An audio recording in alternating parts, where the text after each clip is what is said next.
Hey there, everybody. Thanks for joining me for another one-man review. Today I'll be taking a look at SRY Not Sorry by Michael Fikaris. This is one of the mini Kush comics that I got. I got a little haul of like 5 of them. And this one is both visually beautiful and I don't want to say philosophically interesting, but it is attempting to be philosophical. But I'm not quite sure what to make of it. So I made a lot of notes, and I'm going to go through and do a pretty thorough response to this. It's not so much a review of the comic as an engagement with the ideas in this review. So if you don't like that kind of review, feel free to bounce out now. But there are some really cool things going on in the art and the comics here, the formal comics here as well. So I would encourage you to stick around for that. But right here you get this really cool, just like they say your age can be determined by how you use your phone, and this weird little structure here. And in here they're just, I'm not quite sure like what these dots mean, but I really like the just the style in this book too, of just these shapes with no lines around them, and then these linear elements. And then here you get a DM or the FB of Facebook, so direct message or Facebook, a text or a call, or even if you, just using the letter U, if you even use things at all. So the age of the user can be determined by how someone uses their phone. And also, I'm assuming within that, it's because it goes on to talk about language, whether you type out U or whether you use the letter U, whether you're using a phone at all, obviously can help say something about your age, what you engage with. So that all makes sense to me. We have begun moving to a new consciousness together. I 100% agree with that, but I would disagree with the idea that it's a consciousness we're heading to.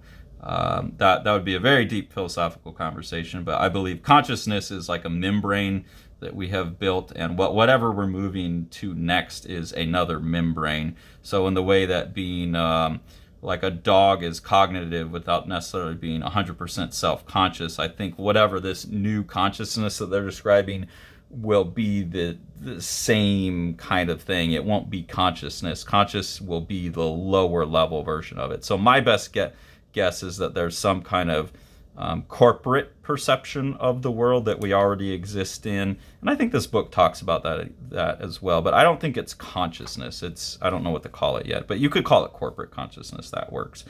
Staying connected, shaping the rhythms of society. You can never really change what has already been done.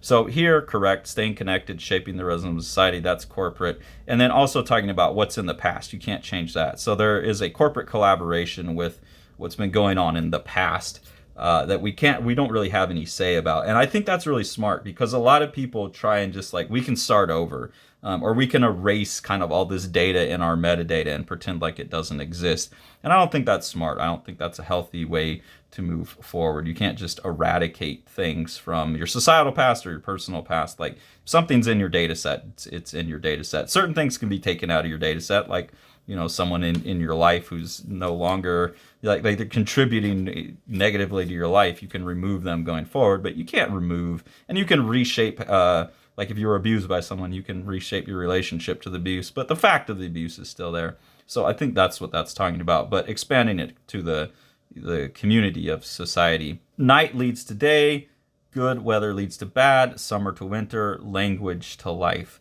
So that's just kind of talking about a chain of consequences. I don't know about language to life. That seems pretty odd to me. That seems like it's coming from Derrida, maybe, where he extends everything to be language. You could use that as a metaphor. Like, I think here what's being shown is that genetics. I think that's what this is. I think this is Gattaca, right? That Gattaca is just like a 4-letter language of some sort that builds all biological life. So that makes sense. I don't know why this finger has their characters crossed. Their character has their fingers crossed behind their back here, like they don't mean what they're saying. That's really interesting to me. So I'm not quite sure what the artist is trying to say here, but I think it's that these things are just natural, right? Like language leads to life, genetic code, and then they say we're living in 2 worlds, which I agree with there. So part of what's being said here, I believe, is that, and I agree with this, is that the world is informational or data, computational, in nature, and at the root of all of that is binary. These are all binary things, and that out of binary, the simple rules of like a and or gate, you can get everything that happens on the computer, and with an extension of that to probabilistic things for when you're dealing with like quantum. Like basically in binary, you have it exists or it doesn't. And when you get quantum, I guess quantum logic, I don't know if that's a thing, but it's there, or it exists, or it doesn't, or maybe it does. So you kind of have and then the percentage of, it's 17.5% likely to be there, or 17.3%, or 22. I think but there's a logic behind that you can derive very simple rule sets that become complex from. So I think that's what this is talking about. Is kind of this like binary logic operation going on, or quantum logic operations going on that make everything happen. And then the acknowledgement of living in two worlds is mind and body, or I think in the case of this book is, and because the term is used a little bit later on, I think what they're talking about is that we're amphibious in between the real world and the virtual world, or the analog and the data world, that we're amphibious creatures that live in non-physical spaces, virtual spaces as well. So that's interesting. That's compelling. I would say that those two worlds equal what Luciano Floridi calls the infosphere, and he talks about us being amphibious between the digital information world and the real world. And also in reality, I do think it's correct that there are parts of us that live in the data, kind of metadata of reality, that don't ever show up in our day-to-day experience. Kind of like there's subconscious autonomic processes in our mind we never have access to and shouldn't have access to. There's processes that are part of us that never manifest physically. So that's, I think, part of what's meant by two worlds as well. So all of this is good so far, but I'm not quite sure. I'm trying to work out exactly what this artist is trying to say with all of these ideas. The next, all three generations of internet users now agree, and I don't know what we're agreeing about exactly. Check it out. Oh, here it is. The whole of our reality is a construct. So we've now lived in this amphibious world, and we've seen that we live in a world that's constructed. And someone just pointed out to me recently, or I saw something that made a lot of sense, is that there's this theory that we live in a simulation. I think it was NFN Callion. He either said something or he posted something, but he said, yeah, we don't live in a simulation in the sense that we're like living in a video game someone else built. We might be, but it's not really an answer about how we got here. It's just that's an infinite regress. If you're in a video game, who built the video game, and are they in a video game? So it may be the case, but it's just a stupid answer to like, how did we get here? But it is true that our perception of reality, at least, is constructed within our head, and then also constructed socially.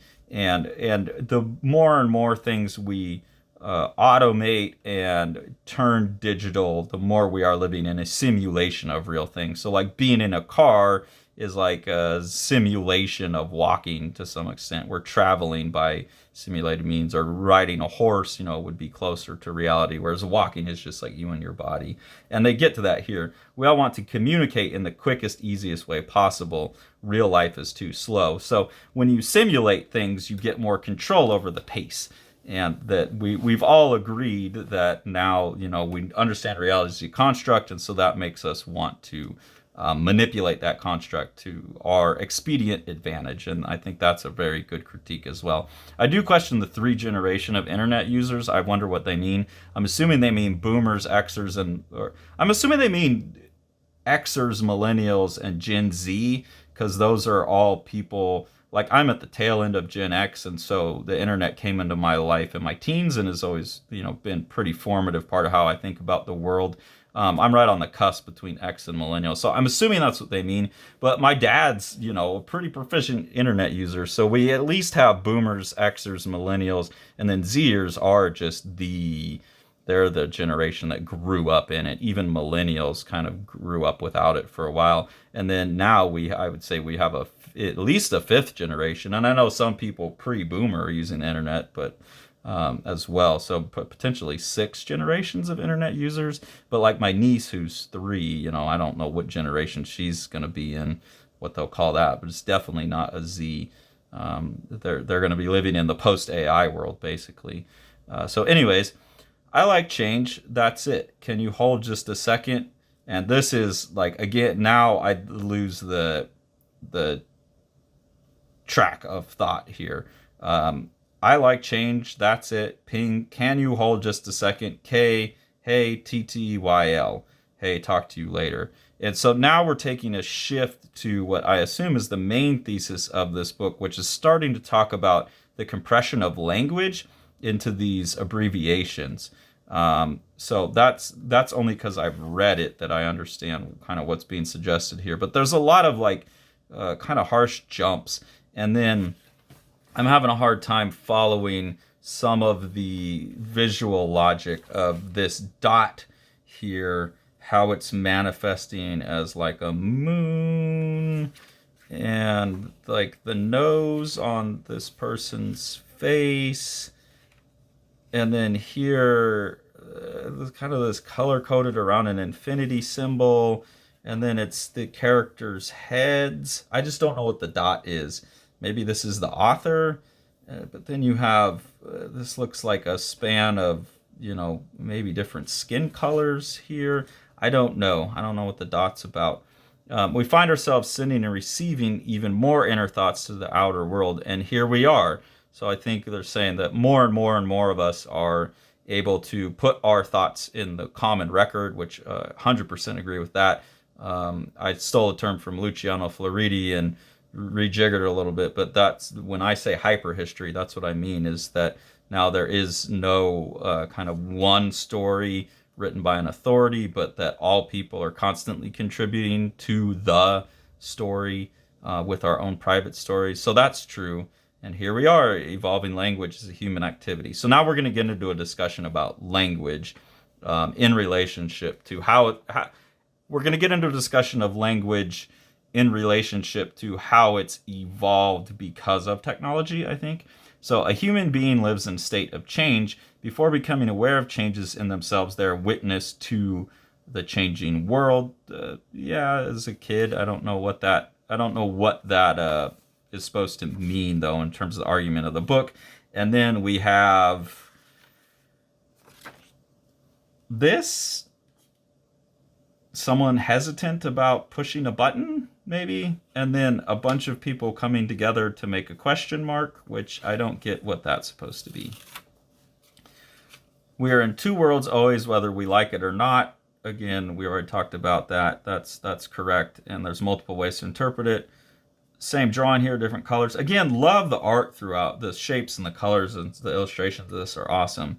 Each form of consciousness is a meditation on existence. I think that's correct as well. And I would say each one of us is individually, at least in two worlds, amphibious. But I would say within our own brain, we have multiple different sections of our brain that interpret the world differently. So like if I'm cranky, I'm living in a different world than if I'm in a good mood. You can be in a sunny day and be cranky and the whole world seems gloomy. But if you're in a good mood, even a gloomy day can seem really beautiful and interesting.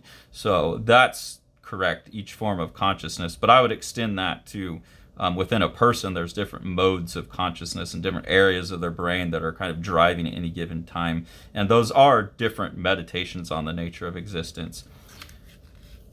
Whenever you abbreviate, another tiny particle survives. Now, this is where I start to really lose the track of what's being said in here. So when you abbreviate, a tiny particle survives. I don't know what's meant by particle. I'm assuming they mean like a particle in language, like a linguistic particle, so you can get rid of the unnecessary, like as we're trying to be more expedient with language, we can get rid of the particles in language. But I don't know what, like, it survives, but I don't know. It doesn't survive. We quit using it. So I don't know if there's a suggestion that when we use a particle in language, we're killing it, or if there's some particle of existence that's preserving. But I don't know how that relates to abbreviation. Whenever, like this train of thought, we are in two worlds always, whether we like it or not. Each form of consciousness is a meditation on existence, and whenever you abbreviate, another tiny particle survives. There's nothing like crazy academic bafflegab about any of this, but I don't have any idea what it means. You're going from this idea about consciousness representing the world to abbreviation as a way of representing the world, but then what is this particle that survives? I don't know. And then we jump from that to just some examples of abbreviation that have shown up in what when I was a kid was called leet speak. I don't know if they still use that, but like internet abbreviations, basically like LOL. So I don't know if that's an abbreviation. I don't know what it means. MT is, I had to look these up. That means modify tweet, and I don't tweet, so I don't know what that is. And then you have YR, which is, I'm assuming you're or you are. And then here, so modify tweet your nouns. And that seems like an imperative from the artist. Like, hey, join in on this saving the particles and get on train with the evolution of human language and abbreviate your nouns. And then again, there's this dot. I don't know what the dot means. And then the dot is now used to show auditory communication. Communication is an answer to the divisions between self and other, private and public. That's correct. We're all stuck behind our own we're all stuck in our own little worlds of consciousness, and we're trying to communicate from one to the other with sound. So I get what that is. Maybe these are just each person's, like, this is the multiplicity of consciousnesses that could be had about reality. But again, I don't see how abbreviation is coming into this. Expediency of communication is allowing us to get into each other's heads quicker is maybe the best I could think. No one likes working more than they need to. I think that's a bad life lesson. You know, we don't like it, but it's good for you. Read between the lines. So now it's saying you do need to do more work than you need to. And these are all RBTL. I don't know what that means. Some will get left behind, some very quickly YOLO. And I think that's saying some people aren't going to get on board on this project to compress language, and they're going to get left behind because their communication's going to be slower as we all communicate more quickly with these compressions of language. The problem with this is, I asked Tori too, do you know what these are? RBTL, and she said no. And then BCNU, and I asked her, do you know what that is? No, and that apparently means be seeing you, because it's just phonetic. So one of the weird things that's happening here is some of them are more phonetic, be seeing you, and some of them are just abbreviations. So unless you're like embedded in it, you won't know. Like someone would have to tell you what any of this means. And this author seems to be assuming that this just kind of happens, like language evolves naturally, and everyone will be on board. And then HTH, asked Tori what that meant, and she gave me a very plausible interpretation of that, but it's not what it was. It means hope this helps, and I forget what she said, but it was something entirely plausible. I was like, oh yeah, that's got to be it, and it's not. So that's where I see a problem with this, is you basically, in all of these multiple worlds and realities with the internet, you're starting to get a bifurcation of language, and each group, and this already happens with language, right? We already have English and Chinese and Russian and all this stuff, but that's getting more genrefied. Like the NFT world has their hey sir, SER, and these weird things that are very particular, and these groups are getting smaller and smaller and smaller. So I don't know that this idea that we're going to lead to some common set of abbreviations that allows to break down the barriers between self and other is going to come through this process that the artist is describing. And they say, because less is more, listen, silent, and then they're playing this game where these two words are anagrams of each other. So that's cute, that's clever. People share more when they have less, and empathy is the ability to sense other people's emotions. So a lot packed into those two statements. I get it, but I don't know. I don't want to dig into those too deeply, but I don't think that's well, I need to. People share more when they have less. I don't know that that's necessarily true. I definitely didn't. Now that I have more to give, I'll share more. I know when you get these biblical stories about like the woman who put her last penny and the rich guy who saves it all. So it might be generally true, but I don't think that's a reliable enough human principle.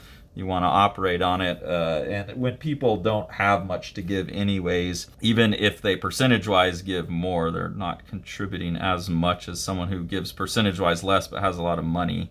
And then empathy is the ability to sense other people's emotions. I don't know what that has to do with it other than just sharing your interior, in a supposedly more efficient way with this compressed language is going to create more empathy. And then here the artist says, know what I'm saying? And the whole time they've been wearing this like talk suit as well. So I don't know what that is for. And then I think that's happening. It looks something like that because I think people are more emotional than ever. That doesn't necessarily mean that more and more people are getting the ability to sense each other's emotions. It just means people aren't, they're being more emotional. Maybe they're expressing it, but that doesn't mean any empathy is being generated. As far as I can tell in the world, people are just less control of their emotions. They're just being taken away by their emotions, and that's due to a breakdown of communicative ability, and I'll get to that in a second. And then we have here this person dancing. Again, beautiful illustrations, beautiful shapes. They're lifting themselves up and celebrating after they got hugged. They're putting themselves... Anyways, we can all change for the better, and more minds are changing than ever. I don't know what that means. I don't know what the change is for. I don't know what this artist thinks better means, and I don't know how they're justifying that more minds are changing. Like, to what? To what agenda? What worldview are they changing to? And do we want them to? I thought the whole point earlier in the book was that most multiplicities of interpretation of reality is a good thing. So here I think they're contradicting themselves. And then it says, looking at it this way, the future can seem more hopeful if you want. Yeah, sure, I guess you could see it that way. I just philosophically, I need more argument for that. Or we could at least just disagree to disagree. It's the meaning more than the word that counts. Sorry. And then they put, the book is SRY Not Sorry.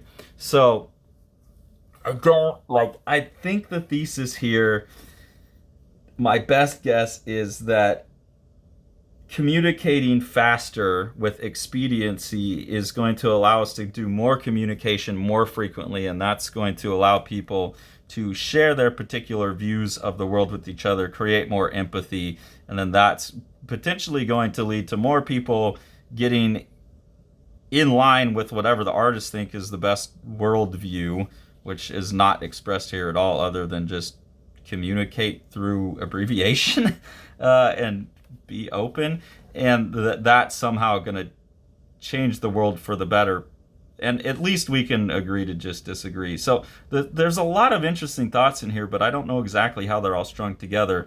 And then in the end, I think this artist has proven exactly the opposite of their point with the book.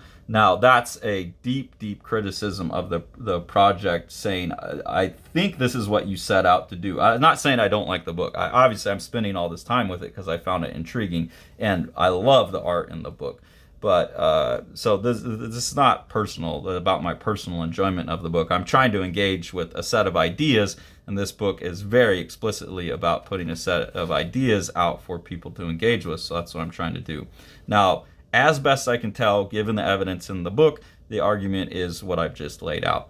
So then my assessment of the book has to come in. Does the book itself add to that argument or distract from it? And I think this artist has shot themselves in the foot because they are trying to use cartooning and symbolism, simplified imagery, and then it's simple language. This is something that obviously I extrapolated a lot of philosophical depth out of, and it's been done in very simple words, which is awesome. I appreciate that. I think more deep thought should be presented as simple as possible.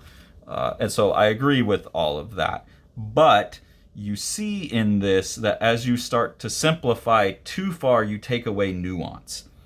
And when you simplify too far and you abstract too much, you take away specificity. And so when you're talking about communication and and you're talking about stripping away to the more general and fast, you're talking about less nuanced, less specific types of communication. So, like, for example, I could use this symbol and I would communicate bird. And that's very efficient and effective and speedy in terms of communication. We've all learned that well, it's also a letter M, but if I draw a picture and there's a sun and a bird and like a mountain, like people are kind of going to interpret that in a cartoony sense. Or if I draw a cup, most people will see that as a cup. Maybe I put like some steam on it.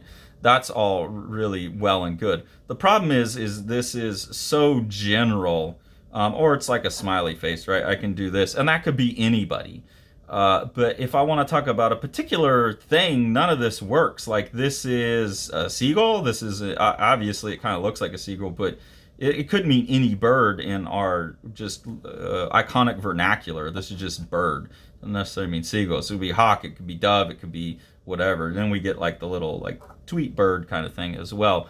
But you really lose nuance. You lose it's all just functional cartooning. It's world as use value. And this book is saturated in the idea of world as use value and expediency. And I've really been personally rubbing against that idea that expediency is not a good thing. Expediency, and the author seems to be saying this earlier in the book, is that expediency, it does make the world more virtual.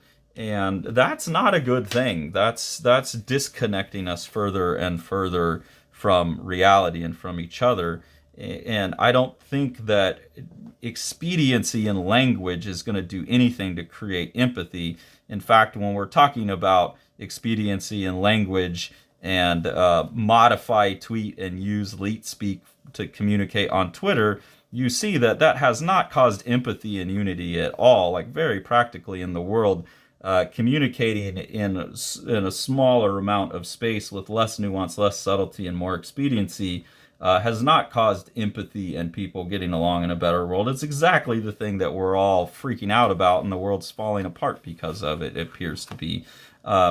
What is actually, in my opinion, causing connection and empathy and moving the world forward is people who are engaging in long-term discussions like what I'm having. It's taken me longer to unpack this book by far than it took to read it.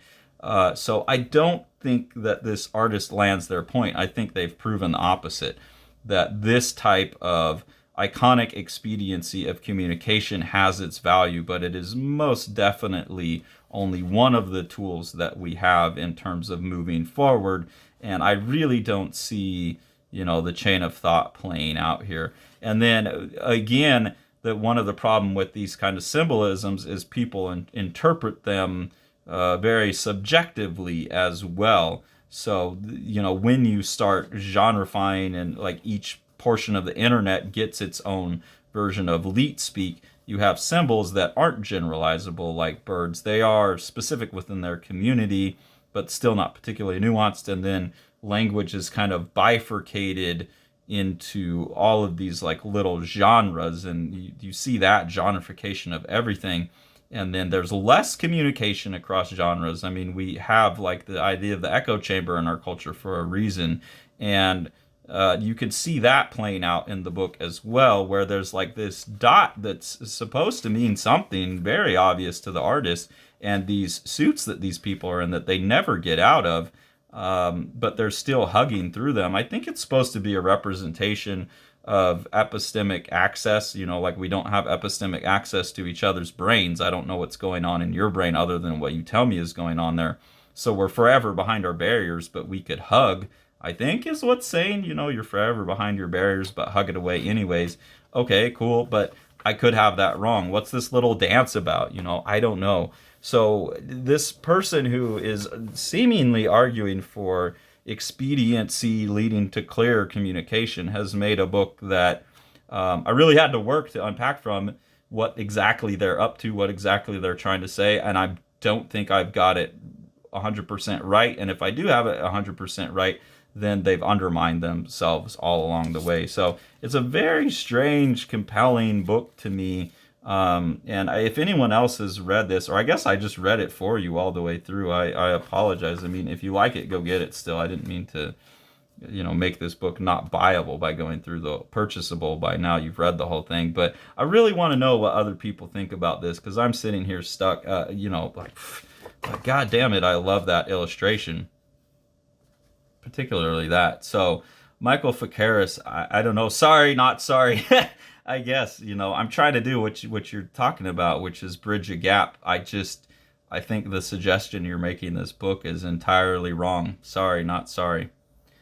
Here on the back, we get one of these little mini couche. I assume this is the artist summarizing the book. As we look through the unknown, a voice of reason speaks to us. Relax your adjectives. So this artist thinks they're being the voice of reason in the unknown. I don't know what relax your adjectives means. I guess it means don't be so hyperbolic, but also like adjectives just clog up language. They're unnecessary, so don't use so many of them or something like that. Anyways, that's kind of my outlook on the book, is that it's this self-canceling argument. Someone has a lot of interesting thoughts, but they put it together in a way that just kind of undermines itself. So I find it a very interesting book. I think it's a book, I really want to know what you all think about it. Really want to know if anyone else has read it, or I've just gone through it. Sorry, not sorry to Michael Fikaris that I read your whole book out loud, but I think that's kind of what you want to. This is about engagement and communicating behind epistemic barriers and that kind of stuff. So now I'm going to turn that around for a third level of engagement. I'm curious to see what the audience makes of this. What am I missing? What is the argument? Am I wrong about what the argument is, or am I wrong that it's undermining itself? I just think this book in particular is something that's really worth engaging with. But in the end, yeah, I do think that Michael Fikaris is, if Michael's calling himself the voice of reason, which seems to be the case. You're presenting this as an argument that's going to make things better if people just get the idea. I think I get the idea. If not, you've done a poor job presenting the idea, which, given what I think this is saying, is damnation of a sort. It's still a good, get out and buy it, but it is a self-canceling project. So in the end, yeah, I think this is someone who tried to do something really interesting and complex, and something very thoughtful, and got a little contorted in what they were doing. Too many thoughts jumbled here. Too much internal and not enough accurate perception of how the world really works for this to be a plausible voice of reason and a way to move forward. So that's my final assessment of the book. And towards Michael Fikaris again, I'll just say sorry, not sorry.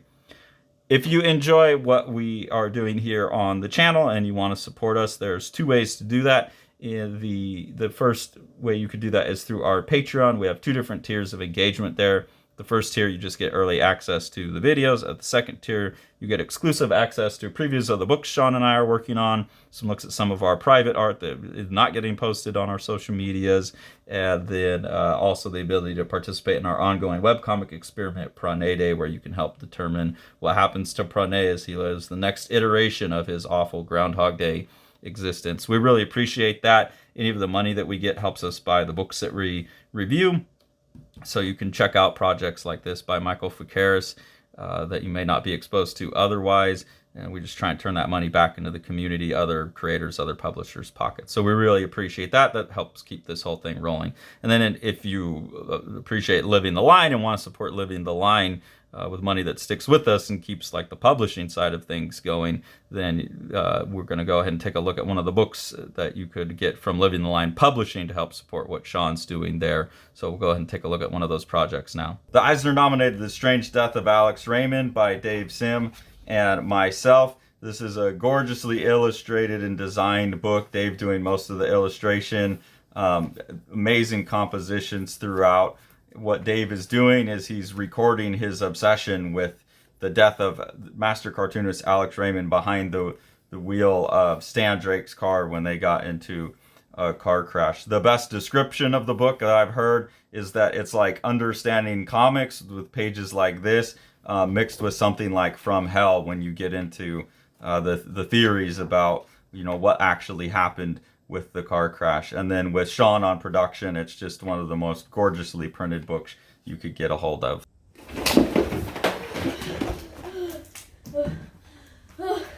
Like and subscribe and hit the bell, please, so Carson can finish reading his books and let me go home.